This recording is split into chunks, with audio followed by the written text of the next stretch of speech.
Given that h of x, which is equal to px squared minus 2x plus 3p plus 2, find two values of p for which the equation h of x equals to 0 has equal roots.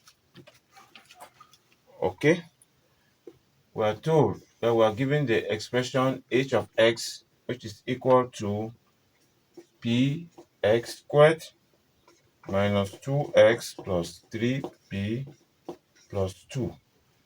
All right, we want to show that h of x equals 0. We can find, for h of x equals 0, we can find two values of p of x for which that expression has equal roots. So what is h of x equals 0? H of x equals 0 simply means we'll write this expression and we'll equate it to 0. So we have px squared minus 2x plus 3p plus 2 equals 0. All right, this is a quadratic expression in terms of x because the degree of this polynomial is 2. All right, so this is a quadratic equation. Now, we all know the condition for equal roots. For equal roots, the discriminant, which is b squared minus 4ac, must be equal to 0. So what is your a? Your a is the coefficient of the leading term. What is your b? Your b is the coefficient of the x term. What is your c? Your c is the constant term, 3p plus 2. All right? We have to collect this information carefully. Now, for equal roots, the discriminant must be equal to 0. So, for discriminant to be equal to 0, we're going to have b squared. All right, b squared minus 4ac equals 0 means this is our b, negative 2 squared minus 4 into a times c. C is 3p plus 2. All that must be equal to 0. That's the condition for equal roots. So we're asked to find two values of p. Now open this, let's just simplify this expression. Negative 2 squared is 4. All right, 4p into 3p plus 2. So negative 4p multiplied to 3p is 4 times 3, 12. P times p squared. So it's 12p squared. 12p squared. 4p, negative 4p times 2 is negative 8p minus 8p is equal to 0. So we obtain the quadratic in terms of p. So let's arrange the quadratic very well. The leading term, negative 12p squared minus 8p plus 4 is equal to 0. I don't want my leading term to be negative. So I multiply all through by negative sign. If I multiply here by negative, I obtain positive.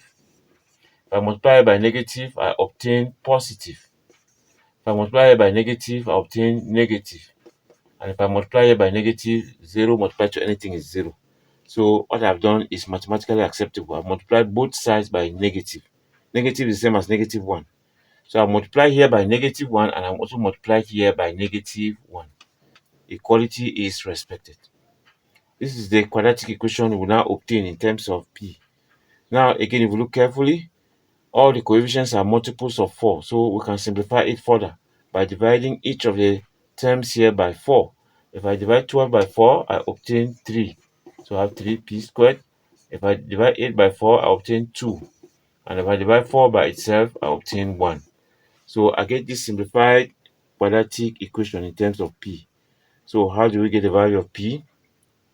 We collect our coefficients. A is the coefficient of the leading term. B is the middle term, coefficient of the middle term, and C is the constant. So our quadratic is in terms of p. We use the quadratic formula. P is equal to minus b plus minus the root of b squared minus 4ac. All of that divided by 2a. So we put in these values carefully.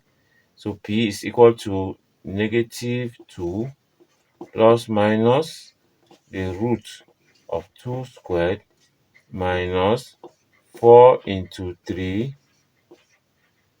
times -1. All of that divided by 2 into 3. 2 into 3. Okay, so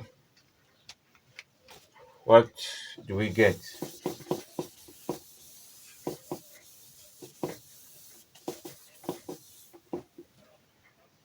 We obtain the value of p to be equal to -2 plus minus the root of 2 squared is 4.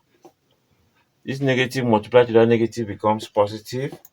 4 times 3, 12, all over 6. 4 plus 12 is 16. So p is equal to -2 plus minus the root of 16 all over 6.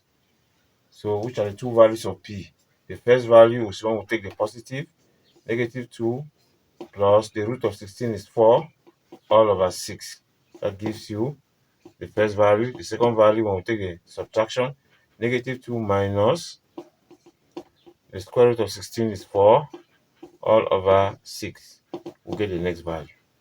So what do we have here? -2 plus 4 is 2. So we have 2 all over 6, which is 1/3. So the first value of p is 1/3. What is the second value of p? -2 minus 4 is -6. So I have -6 all over 6, which simply gives us -1. So these are the two values of p.